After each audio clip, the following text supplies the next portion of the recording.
Huwag po kayong mag-alala. Well, that's it. Members of the press, thank you very much for coming. Thank you.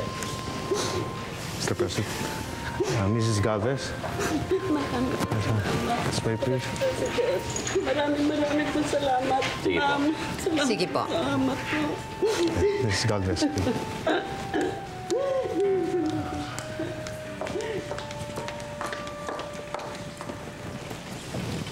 Mr. President, Madam Vice President, nakatanggap po ang aking opisina ng isang confidential intelligence report ngayon lang. Tungkol ba ito kay Dr. Galvez? Nahanap na ba siya? Not about Dr. Galvez, sir, madam. Then, what is this confidential report all about? Some factional military are planning a coup d'etat. Saan mo nakuha yung balita? It doesn't matter. Ang mahalaga, the news doesn't connect Lola at all. Kaya nga, kanino mo nakuha yung balita? Sino nagsabi sa'yo? Kay Amanda.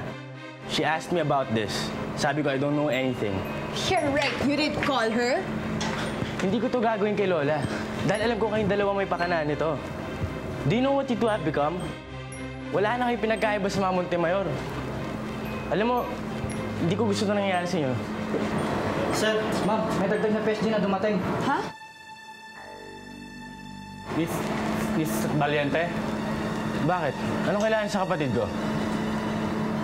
Kung nakapag-desisyon ka na bago kayo mag-usap ni Rafael, ba't kailangan magkita-kita pa kayo ni Carlito? Kasi ma, itong magiging desisyon ko na to, makaka-apekto sa aming tatlo. Alicia! Oh. Alicia, may mga militar sa labas. Ha? Ano? Hinuhuli tayo? Alicia. Ano ba? Ma'am Alicia, mga PSG lang po sila. Akala ko naman military talaga. Papasukin niyo. Papasukin mo. Papasok ko kayo. Halika kayo. Ito yung laman. Magagandang umaga po, ma'am. Pinadala kanya backup security ni Presidente Montemayor para sa inyo lahat. Baka para po saan? Crisanta, may kinalaman ka ba sa pagkawala ni Dr. Galvez? Or should I still ask that question? Well, what you don't know won't hurt you. And don't ask what will hurt your interest. So, tinuloy mo pa rin. Baka makaamoy ang Malacanang. I don't know what you're talking about. Excuse me, ma'am, sir. Yes? Madam President, nagtatanong yung office namin kung magdadagdag pa kayo ng security. What for?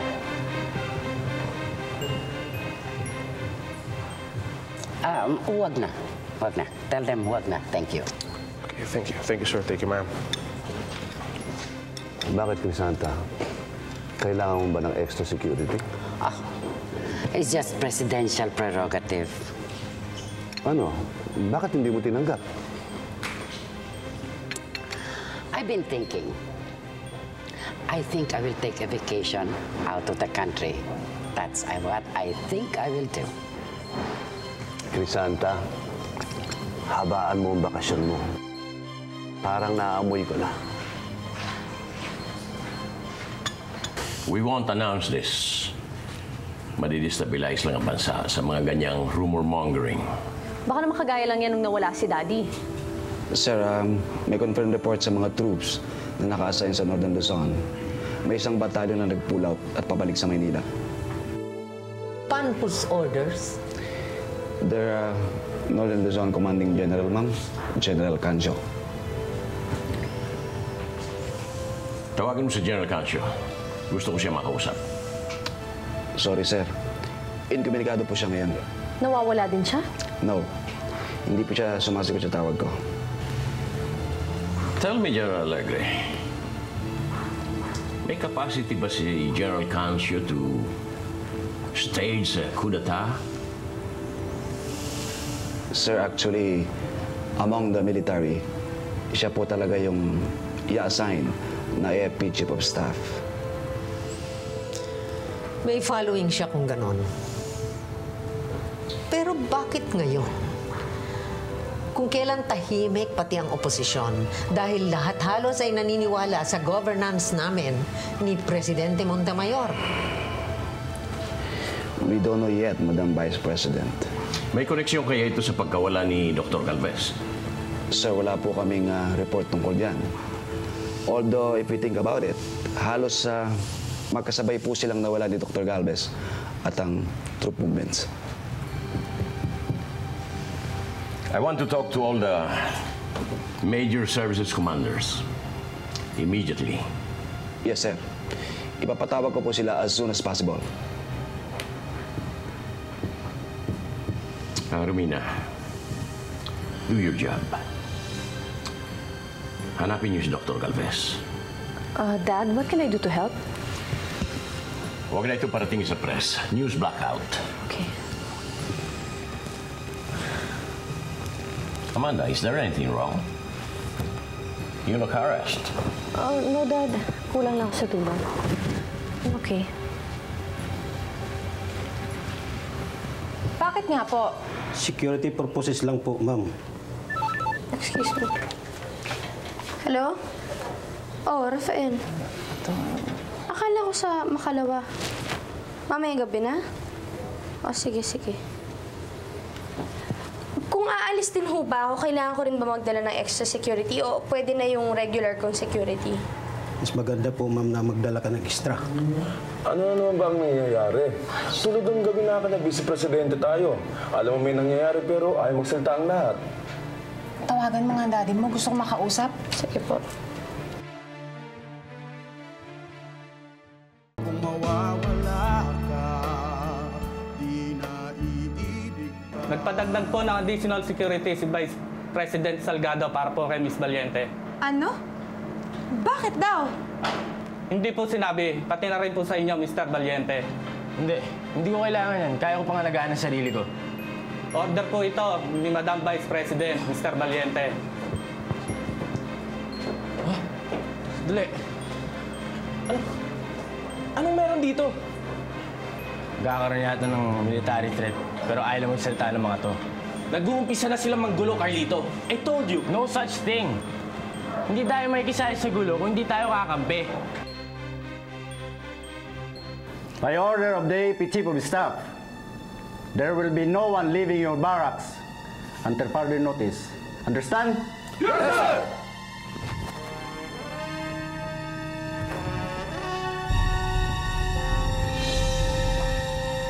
Pa-trip naman, oh. May date pa naman ako. Anong gagawin natin buong araw dito? Hindi ko alam. Ubus na kayong text ko eh. Hindi ko na matatawagan si Mrs. Bakit? May nangyari ba? Si Lolo Kansing daw. Magsa-set up ng kontropa niya.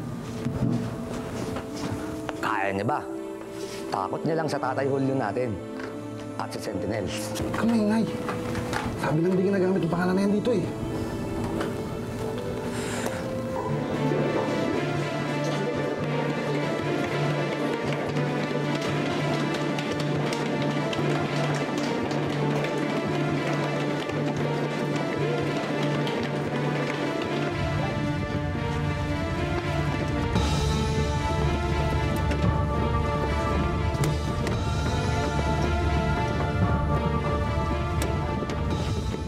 Hindi pa ba sumasagot ang daddy mo? Makanino pa nga tinatawagan, ayaw talaga sumagot. Tinetext ko na lang. Gusto mo samahan ko si Rosa Camila para magkausap sila ng personal? Tito Emil, huwag na lang. Kasi may lakad pa ako mamaya eh.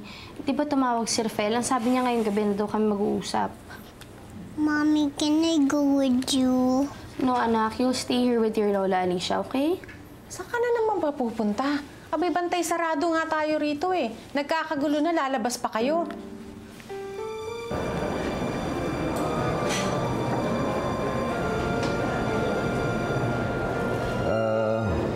Warden, hindi naman ko pwedeng lumabas ngayon. Utos lang po sa lahat ito, Mr. Montemayor. Hindi lang po kayo.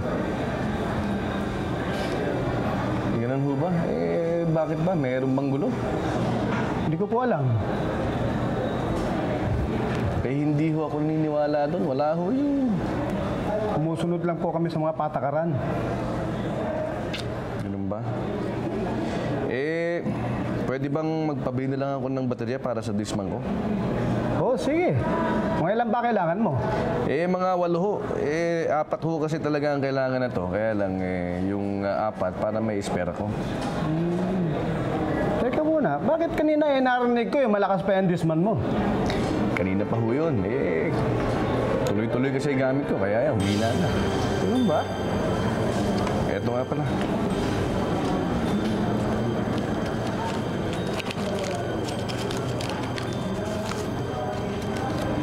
Salamat, Warden, ha? Sige.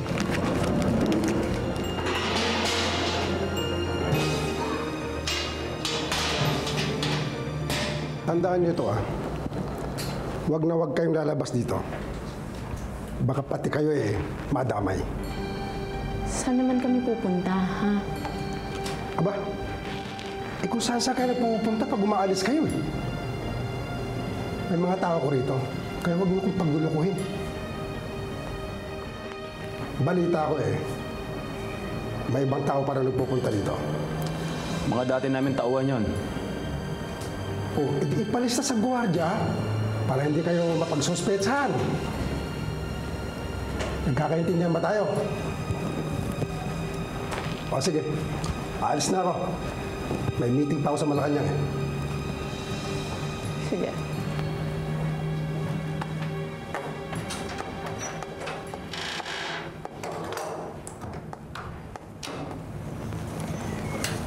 Buti naman umalis na yung kumag na yun. Ano ba yung balita mo? Totoo ba yan? Alam mo, makinig ka sa radyo oposisyon.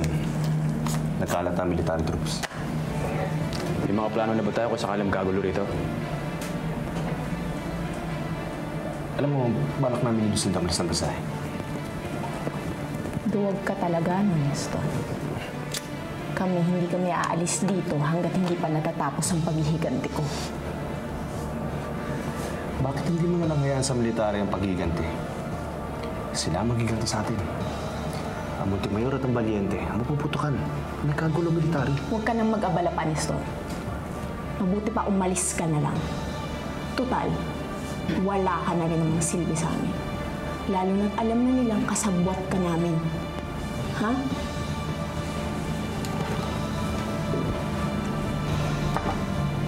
We will find Dr. Galvez in no time at all. I'm sure there's an explanation to all of this. May connection po ba ang nangyayaring troop movement dito sa Kamaynilaan? May kudeta raw po? A coup? What gave you the idea? Pinapapunta raw po ngayon ng presidente ang lahat ng generals ng army. But that has been in the presidential schedule for the past 2 weeks. I think that will be all, Justin. Thank you so much. Thank you. Thank you. Thank you.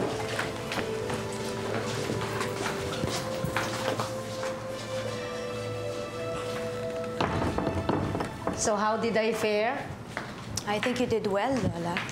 It's just that parang masyado ata kayong nakikipag-cooperate ngayon kay President Montemayor. Guada, we have to cooperate at all costs. Pag nagkaroon ng military junta, pati ang posisyon ko, maaaring matanggal.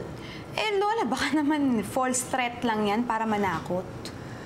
Sana nga, pero I don't think so. I think they're serious. And if you must know, I think they're succeeding. Natatakot ako, Guada. Ininervis ako. Si Leandro lang ang kailangan mapatalsik. Pero baka pati ako madamay. Are all the major services commanders present? Yes, sir. All under your allegiance, Mr. President. Good.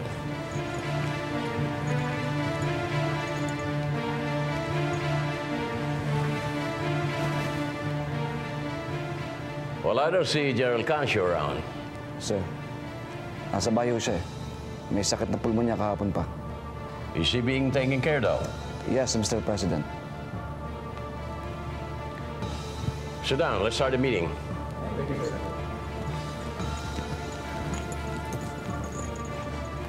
May nagaganap na military threat ngayon. Isang general ang na-house arrest. Pero ang sabi naman kanina, hindi daw house arrest yon. May sakit lang daw si General Cancio. Hindi totoo yan. Ang troops niya sa probinsya, papuntang Maynila. At wala silang order. Wala nga ako nadaanong military checkpoints doon sa mga dinaanan ko Alam nyo, they're playing it down. Para siyempre, hindi matakot ang mga tao. Alis na muna ako. Teka muna, paano yung pag-uusapan natin? Kailangan magpunta sa restaurant ni Rosa Camila. Carlito, Nagkakagulo na. Si Rosa Camila pa rin ang iniisip mo.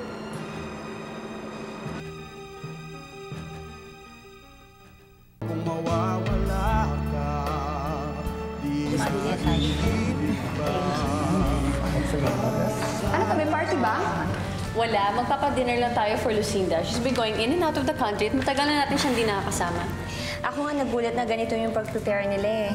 Oh, wala naman problema ang pamilya natin, di ba, Lucinda? At saka nga pala, meron ako regalo para kay Tita Charina. Padala na lang mamaya, ha?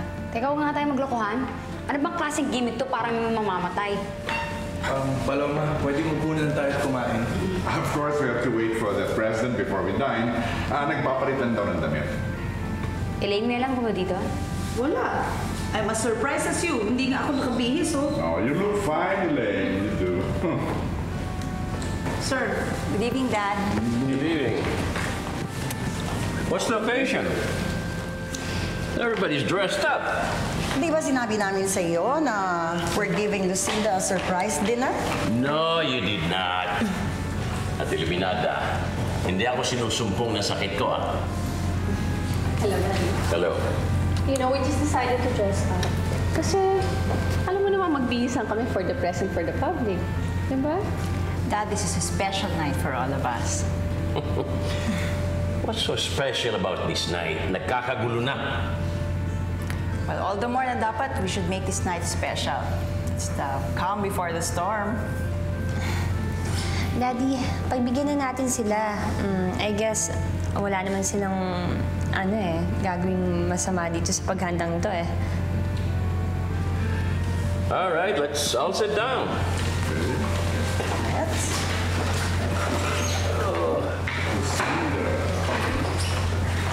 Magkapatid ang lolo ko at ang ama ng unang ginang. Panganay sa magkakapatid ang lolo ko. Ang ama naman ng unang ginang, ambisyoso. Nung naghahanap na yung ama nila na magiging kapalit bilang gobernador ng San Dionisio, mas pinili ng ama nila ang ama ng unang ginang. Hindi sila napatawad ng lolo ko. Kahit ang ama mo, hindi alam ito? Hindi ba siya pinapanganak nung nangyari to? Hindi na rin naikwento sa kanya. Hindi na rin niya nalaman ang totoo. Rosa Camila, kamag-anak ko nga ang unang ginang.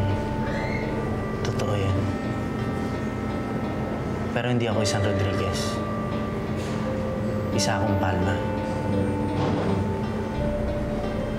Naniniwala ka ba sa akin?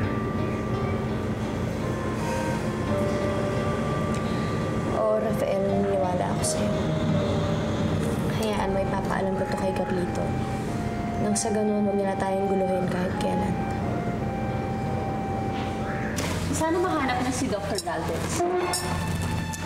In my heart, I know he's okay. Oh my God! Yun! Ano nangyari? What was that?